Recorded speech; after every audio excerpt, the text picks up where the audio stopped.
Assalamualaikum warahmatullahi wabarakatuh. Perkenalkan, nama saya Dinda Puspa Pertiwi, NPM 23351059. Saya dari kelas 4F dengan mata kuliah Pemrograman Berbasis Komponen, Fakultas Teknik Informatika, Universitas Islam Riau. Baiklah, pada kesempatan ini, pada video ini kita akan membahas mengenai konsep JavaScript asinkronus dan perbedaannya dengan sinkronus. Apa itu sinkronus? Definisinya, sinkronus adalah eksekusi kode secara berurutan. Setiap perintah harus selesai sebelum perintah berikutnya dijalankan. Namun, sinkronus memiliki kelemahan, yaitu jika ada proses yang memakan waktu lama, seluruh eksekusi kode akan terhenti hingga proses tersebut selesai. Dapat kita lihat contoh sintaknya, yaitu ada konsul .log dalam kurung mulai, dan berikutnya ada konsul .log proses, dan konsul log selesai. Dan di sini dapat kita lihat hasil dari sintak ini, dia akan menghasilkan output seperti ini. Karena tadi kita menuliskan mulai, proses, dan selesai. Lanjut, apa sih itu asinkronus? Namun, definisi asinkronus adalah asinkronus memungkinkan kode berjalanan tanpa harus menunggu proses sebelumnya selesai, menggunakan mekanis seperti callback, promise, dan async atau await. Keuntungan dari asinkronus adalah tidak memblokir eksekusi kode lainnya dan lebih efisien dalam menangani operasi berat seperti permintaan jaringan.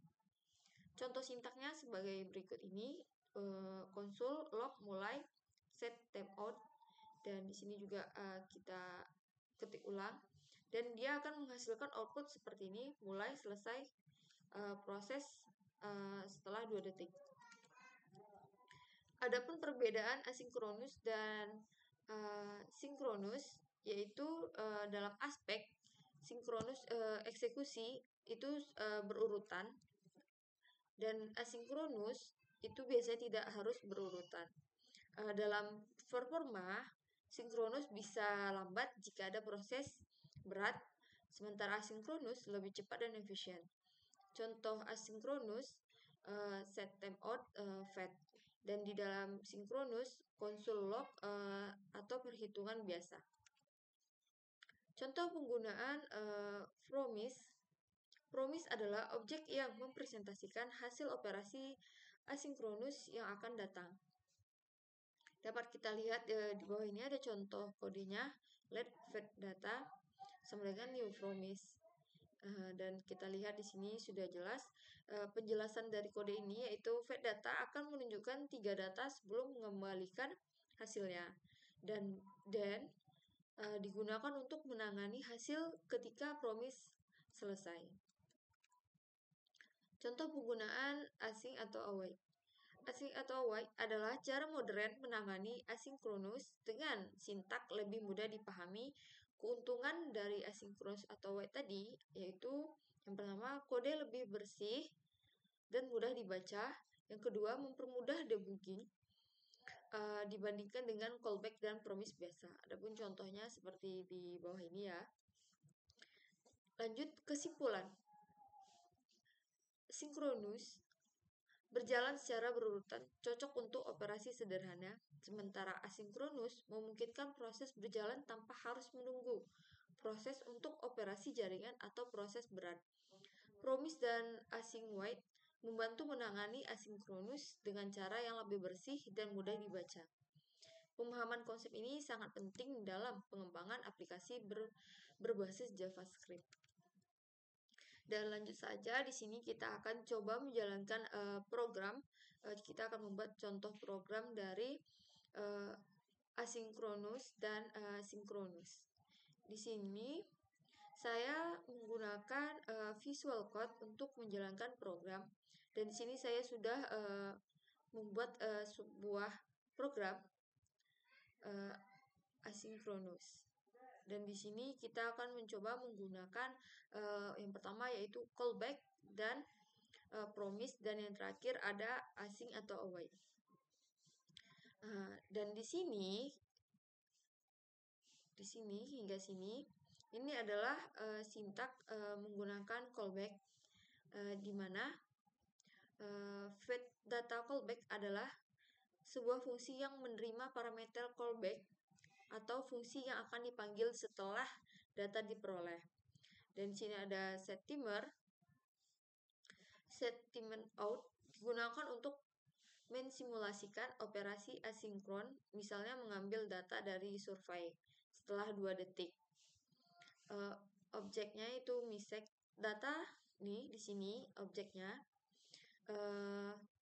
yaitu data diperoleh dengan callback, dikirim ke callback. Fungsi callback ini kemudian dieksekusi dengan 2 parameter null karena tidak ada error dan data. Dalam pemanggilan fetch data callback, jika terjadi error, maka akan dicetak di konsol. Jika tidak, pesan akan ditampilkan. Jadi kalau dia misalnya nggak error, dia akan menampilkan data diperoleh dengan callback, dan jika error, dia akan menampilkan pesan error. Dan lanjut, di sini saya juga sudah membuat sintak menggunakan promise ini. Di sini fetch data promise mengembalikan sebuah promise.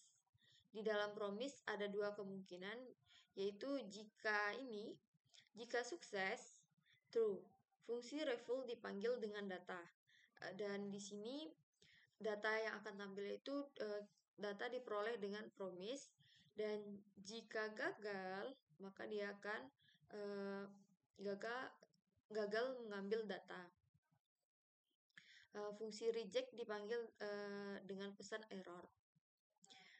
Pemanggilan fetch data promise menggunakan then untuk menangani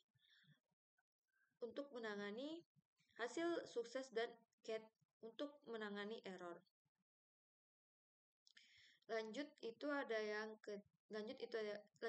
ketiga, yaitu di sini saya menggunakan async atau await, di mana async function di sini ada async function membuat fungsi bersifat asinkron. Dia untuk mensinkronkan, dan sementara await itu digunakan untuk menunggu promise selesai sebelum melanjutkan eksekusi. Dan tricatnya di sini digunakan untuk menangani error dengan lebih rapi. Nah, namun ketiga ini memiliki kekurangan dan kelebihannya. Kalau kita menggunakan callback, kekurangannya itu callback sering menyebabkan callback hell ketika ada banyak operasi bertingkat. Dan di promise itu memiliki keuntungan lebih bersih dibandingkan callback karena tidak bersarang terlalu dalam. Dan keuntungan dari async atau await itu kode lebih mudah dibaca dibandingkan promise then. Dan di sini kita akan coba menjalankan program asinkronus.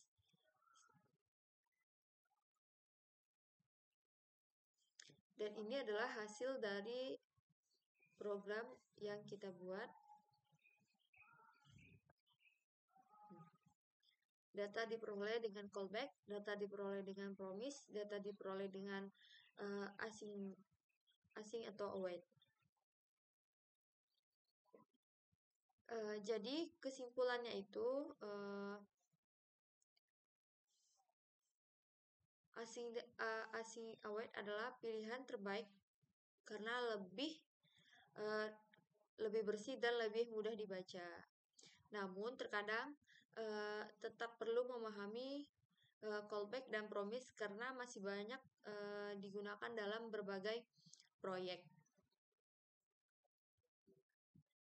Baiklah, sekian dari saya. Apabila ada kekurangan, saya mohon maaf. Wabillahi taufiq wal hidayah. Wassalamualaikum warahmatullahi wabarakatuh.